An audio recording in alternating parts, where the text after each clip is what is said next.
మన దేహంలో 6 చక్రాలు ఉన్నాయి. ఆజ్ఞా చక్రం అంటే ప్రపంచాన్ని శాసించే శక్తియేనా?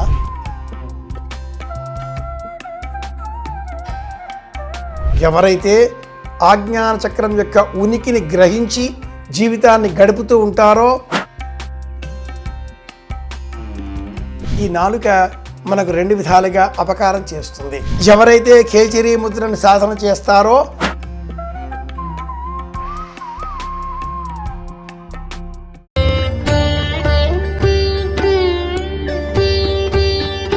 ఆజ్ఞాచక్రం అంటే ప్రపంచాన్ని శాసించే శక్తియేనా? ఆజ్ఞాచక్రం ఎక్కడ ఉంటుంది? ఏ విధంగా ఆజ్ఞాపిస్తుంది? శుభమస్తు. శ్రీరామ జయం. అమ్మవారి నామాలు అంటూ ఉంటాం మనం. శ్రీమాత్రే నమః, శ్రీ మహారాజ్ఞే నమః, శ్రీమత్ సింహాసనేశ్వర్యే నమః, చేతజ్ఞగుణ సంభూతాయే నమః, ఇలా చెప్పుకుంటూ ఉంటాం. ఇందులో ఆజ్ఞాచక్రాంతరాళస్థ అనే ఒక నామం ఉంది. మన దేహంలో 6 చక్రాలు ఉన్నాయి. మూలాధారము, స్వాధిష్టానము, అనాహతము, మణిపూరము, విశుద్ధము. ఈ క్రమంలో ఆజ్ఞాచక్రం కూడా ఒకటి. ఈ ఆజ్ఞాచక్రం భ్రుకుటి కనుబొమల మధ్యన ఉంటుంది. మనకు జ్వరం బాగా పెరిగింది ఎలా తెలుస్తుంది? నుదురు పైన చెయ్యి వేస్తే తెలుస్తుంది. ఈ ఆజ్ఞాచక్ర ప్రస్తావన ఎవరు చేశారు? పతంజలి మహర్షి వివరించారు. ఈ చక్ర ప్రాశస్త్యాన్ని శంకర భగవత్పాదుల వారు సౌందర్య లహరిలో మనకు మరింత విశేషంగా వివరిస్తారు. ఆ చక్ర ప్రస్తావన గురించినటువంటి స్మరణ రాగానే శరీరం రోమాంచితమవుతుంది. వెన్నుపూస నిటారుగా ఇలా నిలుచునిపోతుంది. సుషుమ్న సూర్యరశ్మిశ్చంద్రమా గంధర్వస్థ ఇదం బ్రహ్మక్షత్రం పాతుత. వేదాన్ని ఇలా మనం అధ్యయనం చేసేటటువంటి క్రమంలో శరీరాన్ని ఇలా నిలబెట్టేటటువంటి శక్తి ఆజ్ఞాచక్రానికి మాత్రమే ఉంది. ఎవరైతే ఆజ్ఞాచక్రం యొక్క ఉనికిని గ్రహించి జీవితాన్ని గడుపుతూ ఉంటారో అలాంటి వాళ్ళ మాట ఖచ్చితంగా ఉంటుంది. వారి వ్యవహార శైలి, చూపు నిటారుగా ఉంటుంది. ఆత్మాభిప్రాయం వ్యక్తపరిచే విధంగా, ఆత్మ అభిప్రాయం వ్యక్తపరిచే విధంగా ఆత్మవిశ్వాసంతో కూడుకొని ఉంటుంది. ఇది నేను చెబుతున్నాను సుమా అన్నట్లుగా ఉంటుంది. ఆజ్ఞాచక్రం ఏం చేస్తుంది? ప్రపంచాన్ని శాసిస్తుంది. అమ్మవారి అనుగ్రహాన్ని మనకు కలిగిస్తుంది. మూలాధార చక్రం ఒకటి కాగా ఆజ్ఞాచక్రం ఈ వరుస క్రమంలో 5వది అని యోగశాస్త్రం, 6వది అని సాధనా ప్రపంచం వివరిస్తాయి. 5వది అయినా 6వది అయినా ఈ 2 కనుబొమల మధ్యన ఉండేటటువంటి ఆజ్ఞాచక్రాన్ని, ఆ ఆజ్ఞాచక్ర ఉనికిని గ్రహించి యోగశాస్త్రాన్ని అధ్యయనం చేయాలి. సాధకులు తీవ్రమైన సాధనాశక్తి కలవారు. అనేక విధాలుగా ఉండేటటువంటి ముద్రలలో ఖేచరీ ముద్ర అనే ఒక ముద్రను పూర్వం సాధన చేసి నిరూపించినటువంటి వారై ఉన్నారు.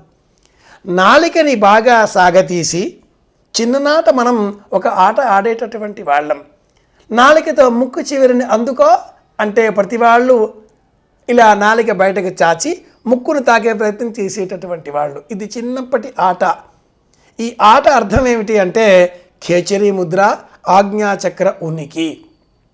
మనం అలా నాలికని బయటకు చాచి ముక్కును తాకే ప్రయత్నం చేసే క్రమంలో 2 కన్నులు, ఆ కనుబొమ్మలు దగ్గరగా వచ్చి కనుగుడ్లు మధ్య భాగంలోకి కేంద్రీకృతమై దృష్టి అంతర్ముఖీనం పొంది ఆ అంతర్లీనత్వ భావంలో ఆజ్ఞాచక్రం పైన దృష్టి స్థిరపడుతుంది.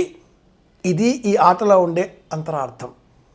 అలా ఆ నాలిక సాగి సాగి భృకుటి వరకు చేర్చితే అది ఖేచరీ ముద్ర. ఎవరైతే ఖేచరీ ముద్రని సాధన చేస్తారో అలాంటి వారికి వృద్ధాప్యం రాదు. శారీరకంగా, మానసికంగా ఎప్పటికీ వారు నవయవ్వనంతో నవయువకుల వలె ఉంటారు అంటుంది సాధనా ప్రపంచం. తంత్రశాస్త్ర రహస్యాలలో ఖేచరీ ముద్ర అంటే ఇది. ఆజ్ఞాచక్రాన్ని నాలిక చివరతో మూసివేసేంత స్థాయి శక్తి కలిగి ఉండడం. తెలిసి తెలియక ఈ నాలుక మనకు 2 విధాలుగా అపకారం చేస్తుంది. 1వ అపకారం, దొరికిన 10 పదార్థాన్ని లోన వేసే క్రమంలో ఆహారంగా మార్చి దుర్మార్గ పదార్థాలను కూడా తినేటట్లుగా చేసి రోగాలు తెప్పిస్తుంది. రెండవది, తెలిసి తెలియక ఎన్నో పదాలు మాట్లాడించి శత్రువుల సంఖ్య పెంచుతుంది. మాట్లాడడం నాలిక పని, రుచి చూడడం నాలిక పని. ఈ రెండింటి ద్వారా ఈ శరీరానికి సంబంధించిన ఆయుర్దాయం తగ్గిపోతుంది, ఆరోగ్యం తగ్గిపోతుంది, వృద్ధాప్యం వస్తుంది, మరణం సంభవిస్తుంది. కనుకనే మహర్షులు నాలిక అదుపులో పెట్టుకోవాలి, నోరు మూసుకోవాలి అన్నారండి. సులభంగా మన మాటలో చెప్పుకోవాలంటే అదంత సులభం కాదు కదా. కాబట్టి నాలుకతో ఆజ్ఞా చక్రాన్ని ముడివేసేటట్లుగా, మూసివేసేటట్లుగా ఒక చక్రాన్ని, ఒక ముద్రను సూచించారు. అది ఖేచరి ముద్ర. ఆజ్ఞా చక్రాంతరాళస్థ. ఇది అమ్మవారిని దర్శించేటటువంటి మార్గం. కుండలిని శక్తిని జాగరూకతం చేస్తే మూలాధారంలో ఉండేటటువంటి ఆ చైతన్యం చుట్టలు చుట్టుకొని ఒక్కసారిగా చుట్టలు విప్పుకొని ఊర్ధ్వం వైపు ప్రయాణించడంతో ఆజ్ఞాచక్రం ద్వారా సహస్రారం చేరుతుంది. ఆనందం మనలో వికసిస్తుంది. సాధన చేద్దాం, సత్యం తెలుసుకుందాం, కాకునూరి మాట విందాం, మళ్ళీ కలుసుకుందాం. శుభమస్తు.